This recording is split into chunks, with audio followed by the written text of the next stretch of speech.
So there's different there's different things that I believe a company could do to protect themselves, but it's going to take a little money, and it's going to take a little time, and it's going to take I would say, the patience to ensure that you have redundancies in place to ensure that you can build a platform that is hyper converged or not hyper converged, or is in effect, I would say, a hybrid to a certain degree. Welcome to the riskadvisor.com podcast. I am Jim Henry, here with my good friend and co-host, Sal Lafreri. Before we begin, I would like to remind each of you to subscribe to this show and push the like button for us. Please leave comments, as your opinion is important to us. The title for today's podcast is The Growing Threat Posed by Big Tech Monopolies. Clearly, this is a current event that has captured everybody's imagination. Sal, the recent selective, subjective actions by several big tech companies to unilaterally terminate services illustrates, in my mind, a real and growing threat to both individuals and corporations. What do you say? Yeah, I just, every day you sit there and you shake your head and you go, "Nah, kid, this can't be happening. This can't be going on." What I don't necessarily like is the response that they're giving to it, which is virtually nothing, and they're relatively silent and doing what they're doing. I think there's going to be a tremendous amount of challenges that are going to come out of this, and it's going to be interesting to see what side of the fence they really take. There's a conversation, I guess the three of us were having during the week, right, about them being a utility. Yeah. If you're going to try and say that you're a part of the press and that, people who are making comments that they can't be held accountable for, and it's the people's comments, that's one thing. But then you can't, at the other side, censure it. So you got to pick a side of the table that you want to be on. You're either part of the press, you're part of a utility, or you're a private company. And if you're a private company, you should be subject to all of the regulations that are out there. They just seem to be in limbo and taking advantage of all of it. I guess that's the old having your cake and eating it too, right? Yeah, I mean, it's going to be, it's going to be interesting to see. And I think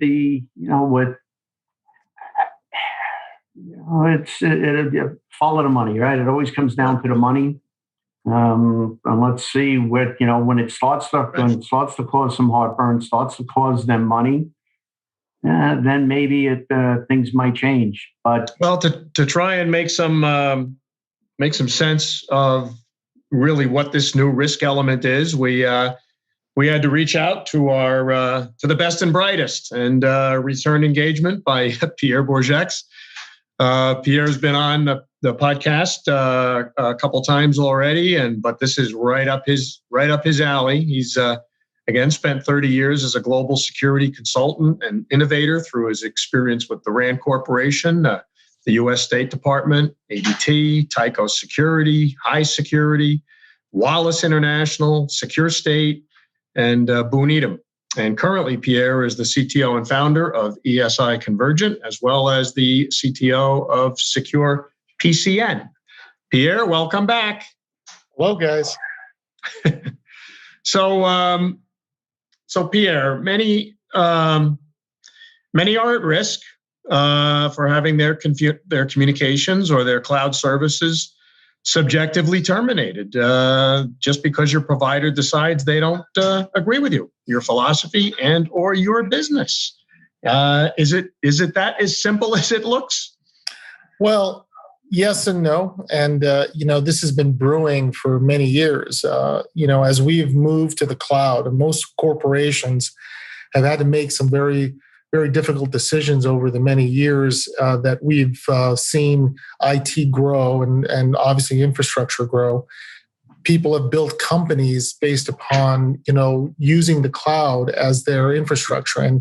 And just so you understand, for everybody out there, it's important to understand that the cost of building out your own infrastructure as a business, right? Especially if you're on the web and if you are a digital platform, is expensive. It's very, very costly, and it's a decision that oftentimes is really made very very I won't say more difficult than it is more easier decision to make, because you have to define what kind of revenue you're going to make over time doing something like this. So it's a big risk, right? And so there are different types of clouds that people have built to support themselves and grow their business. And some are infrastructure as a service, some are platform as a service. You've heard software as a service, where you're just renting the opportunity, their solution, or you're building your own solution, you're building your own platform, right? So that's the question you have to have, right? And in doing so, if you're building your infrastructure, or you're basically allowing the cloud provider, AWS, Huawei, Highway, everybody in the way, you're basically putting your business in their hands, right? But you're making that good decision to say, well, it's less costly to do that because they built their platform, they built their data centers, they have it secured, they've got all this opportunity for us to build our SDKs, our programs, our software under their platform, either it be Azure or AWS or all the different flavors that are around the world. The problem is that once you do that and you make a wrong decision, and I'm not talking about making a decision on what you believe and what you don't believe, because that's your private business. It's the fact that your business is in control of someone else. And that's the struggle. That's the million-pound gorilla, because it's not a 100-pound gorilla anymore. Because now you have businesses who basically exchange their control to someone else. They've deferred the control. We say liability. Outsourcing. It's the worst case of outsourcing, the most vulnerable. It's the worst case of outsourcing. And the problem is that, the cloud providers have done such a great job. They really have, to control that, right? And it's even getting worse, because we'll talk a little later about something called hyperscaling, which is controlling the edge, right? And not only we control the business, but we'll control the edge, right, from the cloud perspective. So there's different there's different things that I believe a company could do to protect themselves, but it's going to take a little money, and it's going to take a little time, and it's going to take the patience to ensure that you have redundancies in place to ensure that you can build a platform that is hyper-converged or not hyper-converged, or is in effect, I would say a hybrid to a certain degree. And I think many have talked about hybrid models of cloud, which is basically partly under my control, partly under the cloud provider's control. And I think, like we've had examples of what happened with Parlay or Parler, whatever you want to call it. It's a perfect example of what we're talking about, because we have, in effect, I believe they had a PaaS model, platform as a service, that kind of bled into infrastructure as a service. And what they didn't do, fortunately for them, is they didn't have the cloud provider build SDK, which is basically their sauce, their software. And they basically had the software provided into the cloud. So that's why they're able to restart, right, in their own infrastructure, or someone else that is, more willing to sign a contract that protects them. So, it's a wild, wild west. It's never changed. And you hit the nail on the head, Sal, with respect to utility versus private versus media? And I think that's the big question mark, right? And I think that's where I'm headed in my thought pattern in terms of what we have to do to protect our business versus big tech. Well, we're gonna try and get our arms around this. I mean, it's not that long ago that CEOs were first shaking their head over the and the move to the internet, and all of a sudden they saw this big threat of cyber attacks coming, and a lot more investment to try and mitigate those risks, which was eating away at savings they thought they were going to get by the convenience of going to the internet. And we're still dealing with that. And now this threat to the by the cloud providers themselves, let alone the third party actors. They're realizing that if they put all their eggs in somebody else's basket, they could take that basket and go someplace, and they're stuck. So, but you can't ignore these two threats; they're real. The horsepower and the value and the efficiency, the computing power of what you can get, with the internet and with the cloud are real. But you got to be aware of how you're doing what you're doing, and where do you have risks that you need to be able to mitigate. So in a couple of minutes we have before we take a break, I just Pierre, I guess my question is, how much of this just seems to be sort of the pendulum sort of swinging back to the middle? And you start out with, you had the servers, you had all your equipment, all your technology, everything localized to your property. We go in, we do the risk assessments, we recognize the vulnerability that exists. So then we come out and we say, okay, well, now you can offset some of that out to the cloud. Pendulum switches to that side. Everything goes out to the cloud. Everything is wonderful and beautiful. And now here we are. Are we not pulling back and trying to get us back to the middle? Yeah, and I think that the issue is the controls that you have in place to, as Jim said, the issue of security is still a big problem, right? So, you can take some of that back in, right? Some of that saying, I'm going to control some of that, but then you have to have the IT security, the security infrastructure in place. And the way you communicate plays a major role within that private environment, right? So, yeah, I totally agree. I think that, like everything, politics, including technology, we tend to swing hard right, swing hard left, and find ourselves smack dab in the middle again, trying to figure out, did we do the wrong thing or the right thing? And oftentimes, you get bruises along the way. Yeah. Jim, want to take us out to the next break? Certainly. You are listening to the Risk Advisor podcast, hosted by myself, Jim Henry, and Sal Lafreri. We invite you to comment on our blog at theriskadvisor.com and subscribe to this show. If you are interested in having one or both of us speak at an upcoming event or would like to consult with us, please go to our web page at theriskadvisor.com to set that up.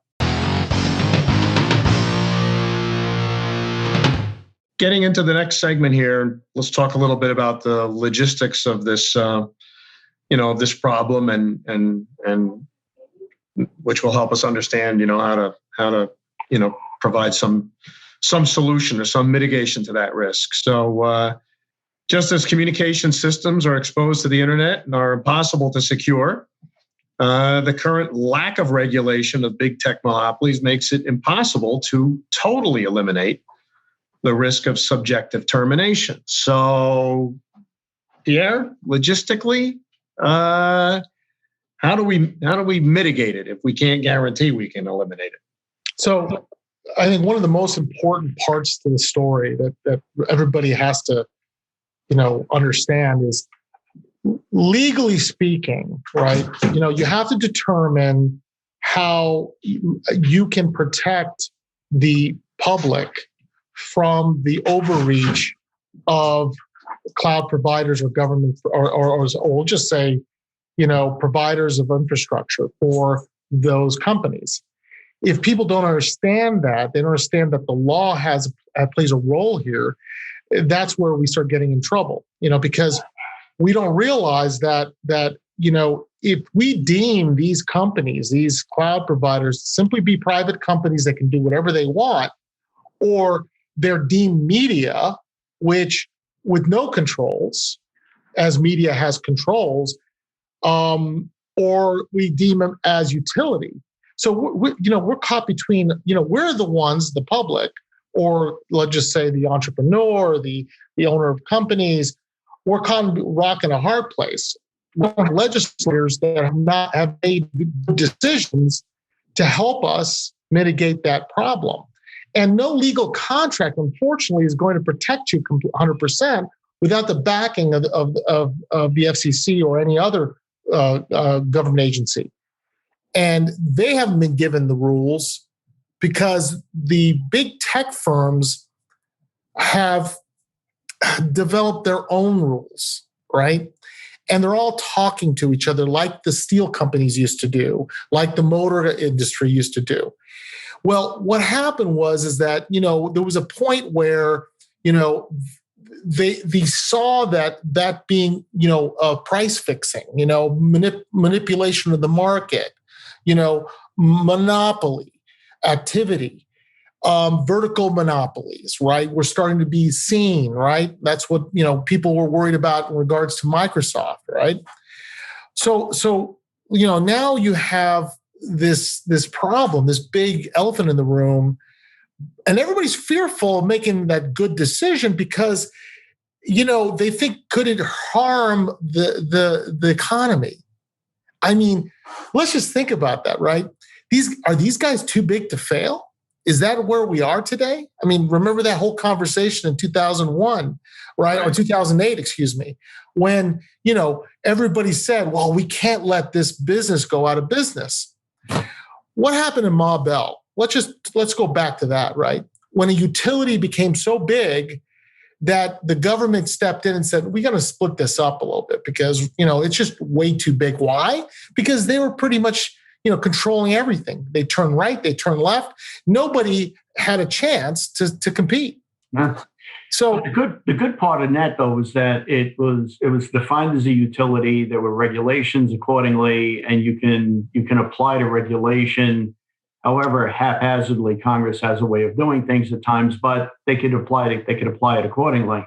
But I think what we got today, and the real problem, is that you have all of this is being judged by end user licensing agreements, which basically is always in the favor of the company.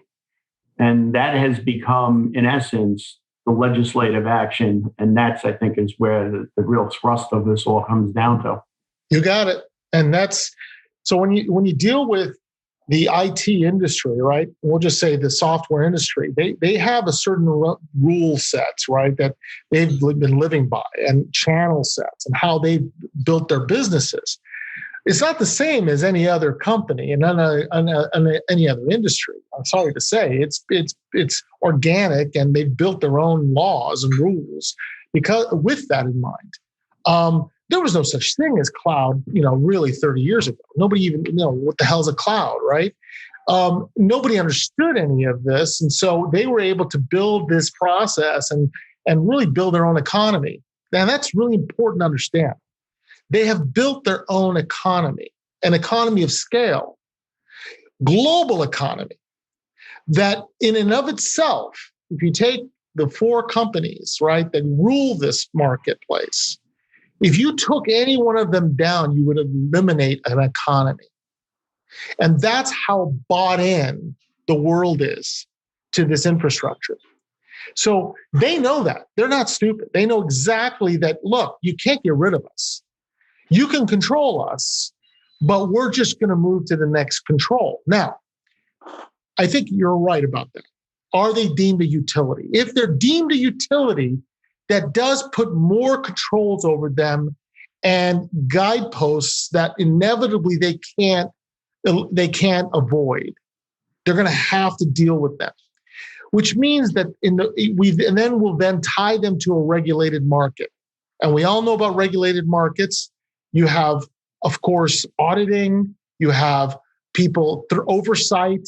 It's different. It's not like going, having the four big tech companies being questioned by, a few congressmen and congresswomen. I mean, that's a joke.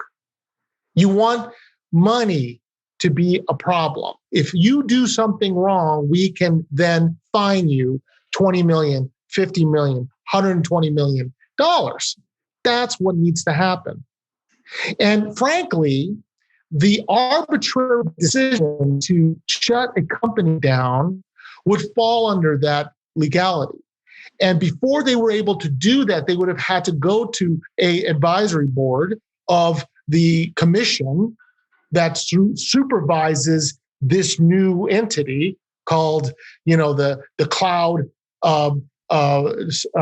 infrastructure, auditing, national auditing group that like a PCI or like a NERC, SIP, something along those lines. And they would have had to say, look, these are the reasons why we're concerned.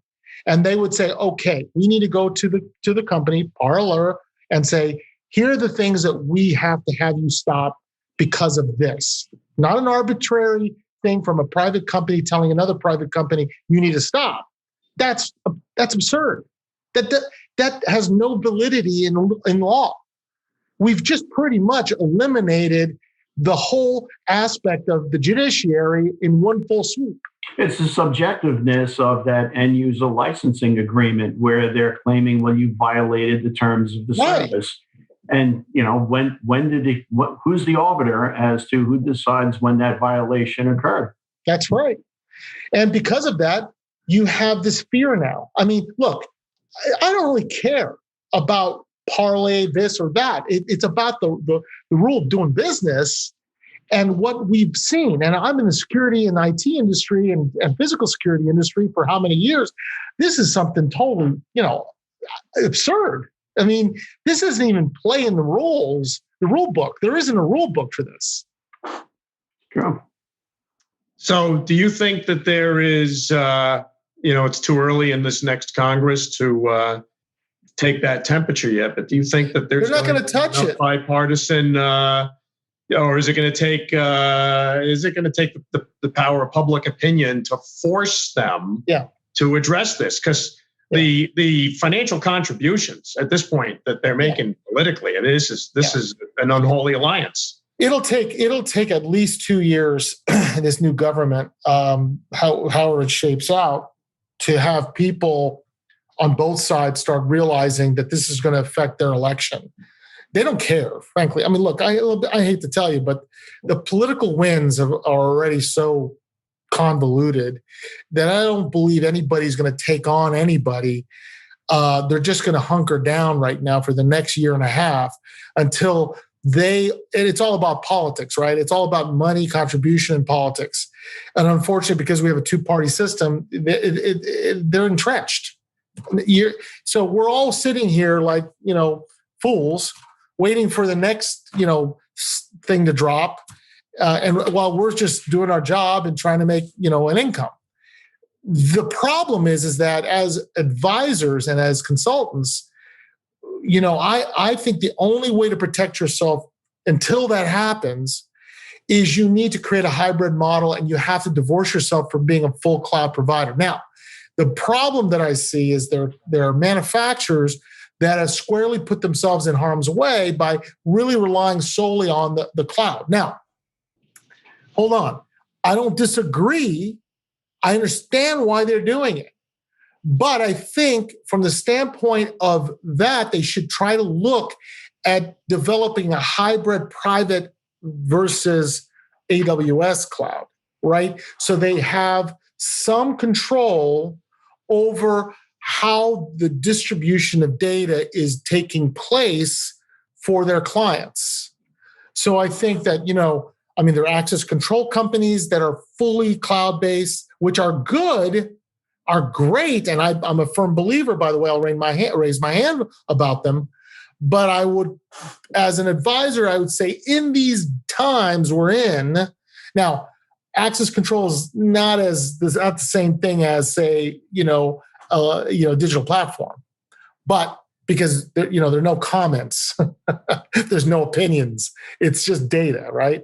So I guess when it comes to metadata, you can get away with that. But if I were them, I would make sure that we start building out with some of the revenue I'm making in a private cloud that allows me to control some of that infrastructure. Well, before we get into the solutions of those different avenues we could take, which will be segment 3, and before we leave the logistics, just theoretically, if there was going to be some regulation containment or splitting up of this big monopoly that we've got right now, because they're really chameleons, right? They're in storage, they're in communications. You talked about hyperscaling. Maybe give a little bit more about what the ramifications of what that means, about how their tentacles continue to go out, and how would you even, if you were in that position, how would you, the way they did with Ma Bell, to break them up into the local operating telephone companies versus, the big Ma Bell, how feasible is that now? Because their identity changes almost weekly. I have an answer for that. Out into the markets. So what you do is you separate their companies, right? So a Google platform or an AWS platform, they have to separate their business units completely. They're segmenting completely their business units. They have to run under compliance and regulations that are separate because they touch separate things, like hyperscaling. And I don't know if you want to go into that yet, but that is really the cloud at the edge, right? That's in effect you're using 5G and the birth of 5G to take cellular ready devices, connect them to the cloud, and touch the edge and really send data directly from that edge, not hitting any of your infrastructure at all, right? Which is why the greatest threat that we saw from Huawei was that 5G, right? That's right.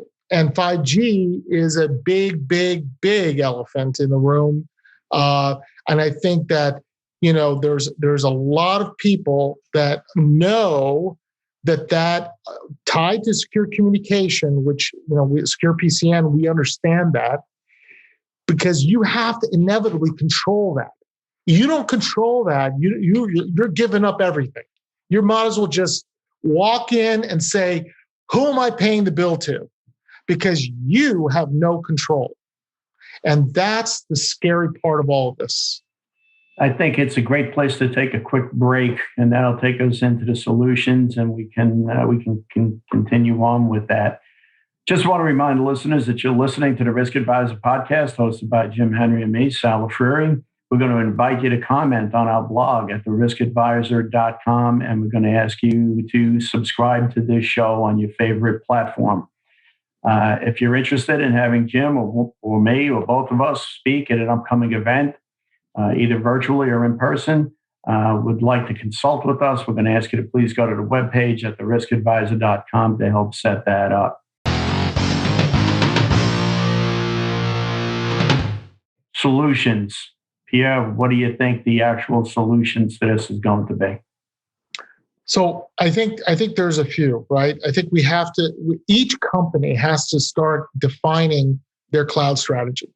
They're going to have to sit back and understand what does their cloud infrastructure look like presently. And that means taking a deep breath, sitting down with, your business functions and say, how many pieces of my business are presently in the cloud? And what are those? How do we have to ensure that we either duplicate or replicate or add on so that we still control our business model ourselves? Now, that means you have to decide, are you a pure cloud company? Are you a hybrid company? Are you really not needing the cloud as much as you need it today, but you should be able to tailor it to the requirements of your business?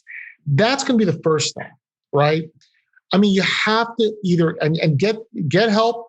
Third-party consultants will help you, look at your architecture, defining that, sitting down with your business, and you're going to have to spend some money. Now, if you're going to tell me, look, I don't have any money to spend. Okay, fine.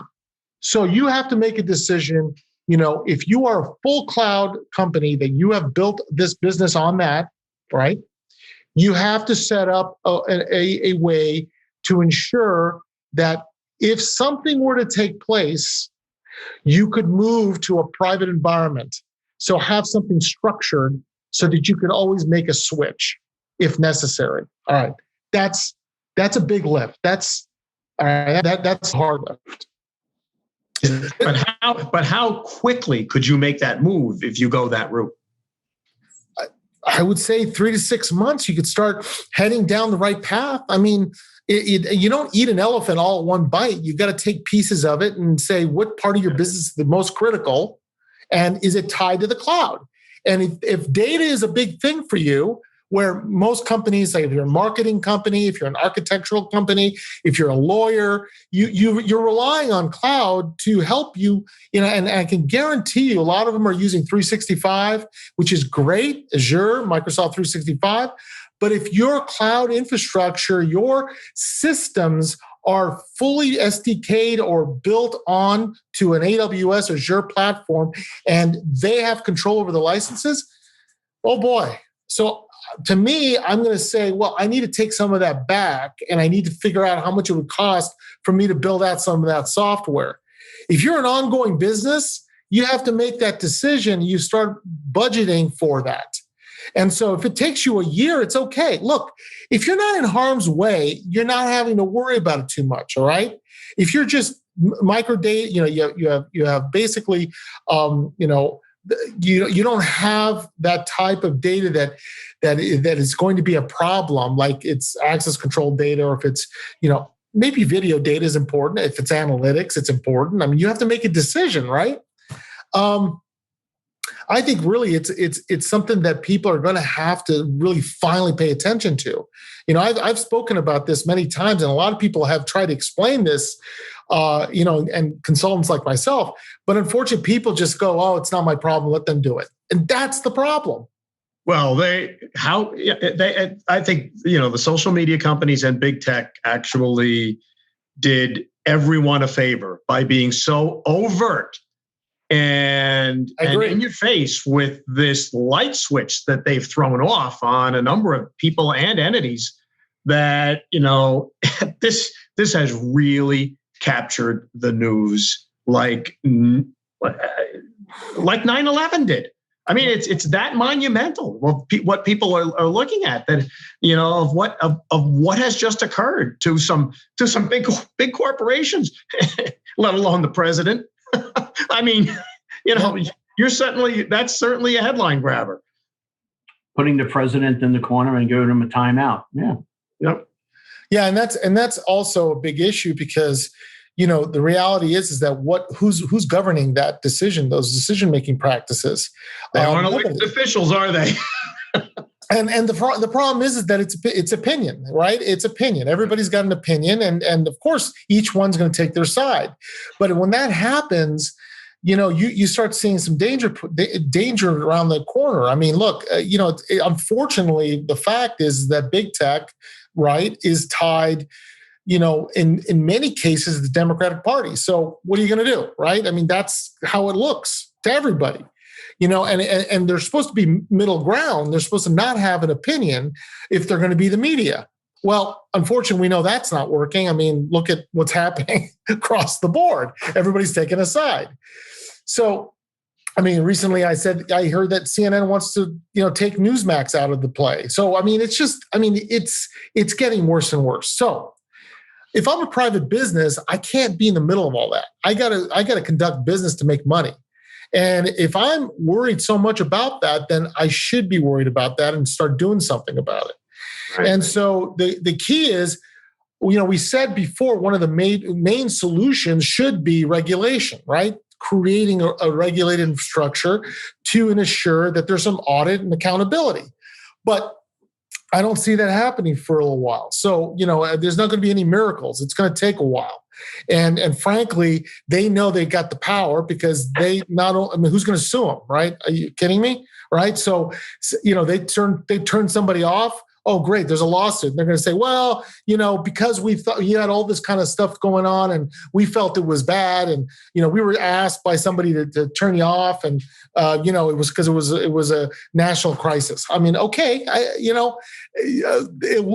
that's so subjective at this point.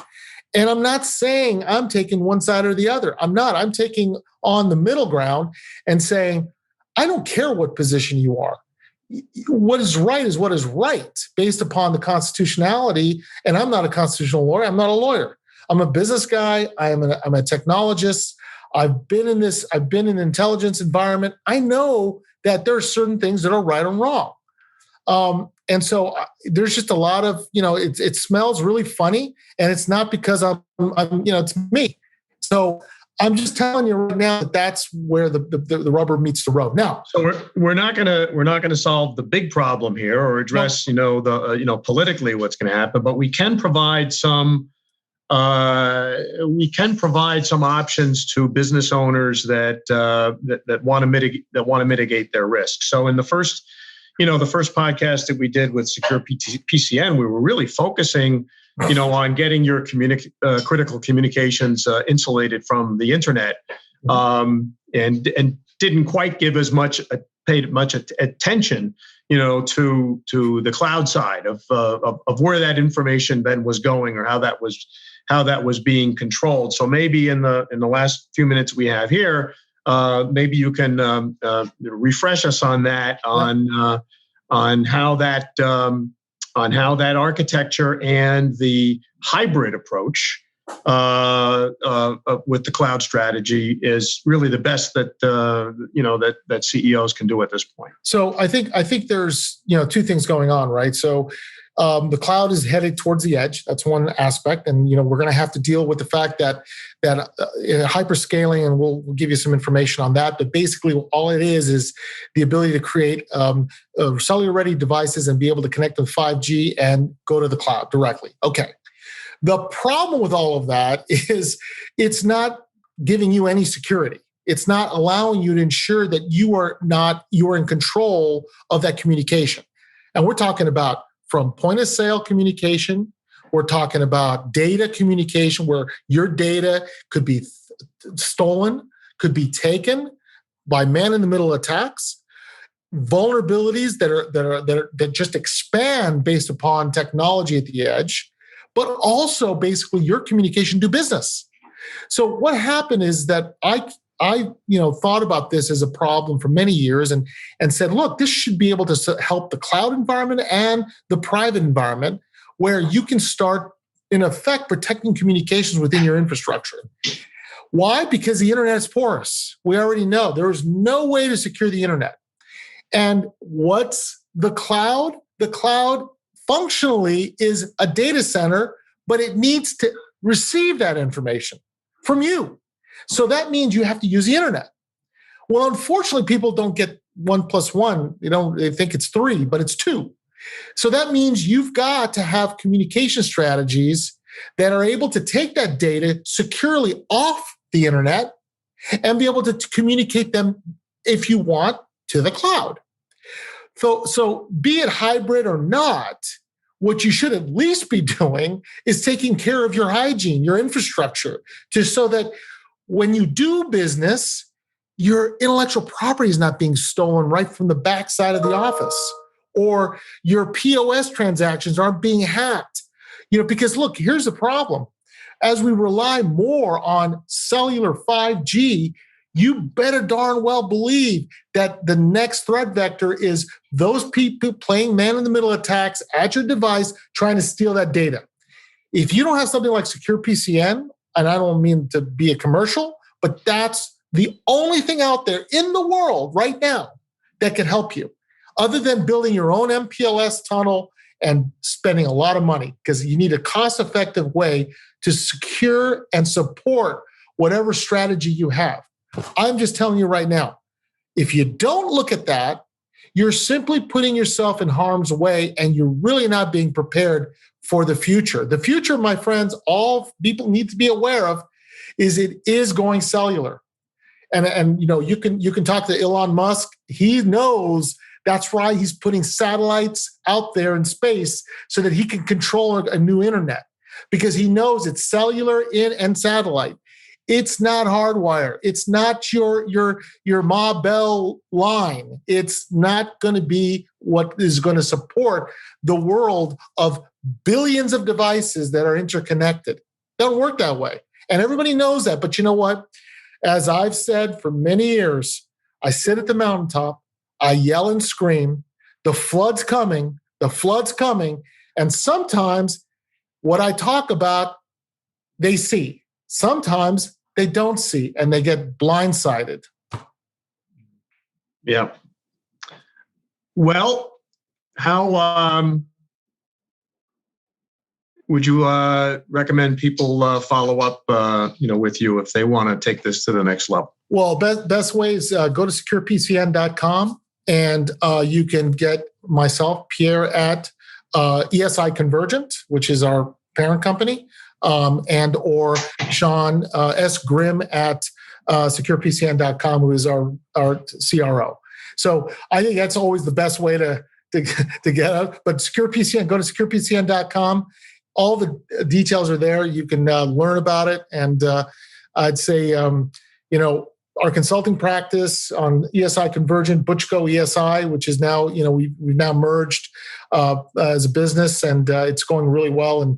And frankly, the remediation is, what we profess, secure communication, secured identity, secured cloud, and secured entry. Those are the four elements that we have to be concerned about. And cloud. I tell you, Pierre, you should. If you were this accurate as a weatherman, you'd be pretty famous, because it's just something. You have been talking about this for the last year or two, and man, the events of the last 60 days. That's right. prophetic. I mean, Sal, you got any closing thoughts? No, I'm good. I think it's going to be interesting to see where all of this takes us. I think the first 100 days is going to be interesting. Yes, it will. Indeed. It will. All righty. You have been listening to the Risk Advisor podcast, hosted by myself, Jim Henry, and Sal Lafreri. We ask you subscribe to this show. We remind you, if you are interested in having one or both of us speak at an upcoming event or would like to consult with us, please go to our webpage at theriskadvisor.com to set that up. Remember that you can hear the show on your favorite podcast platform, and of course, stream it at theriskadvisor.com. Thanks again for listening, and we hope you tune in again next week.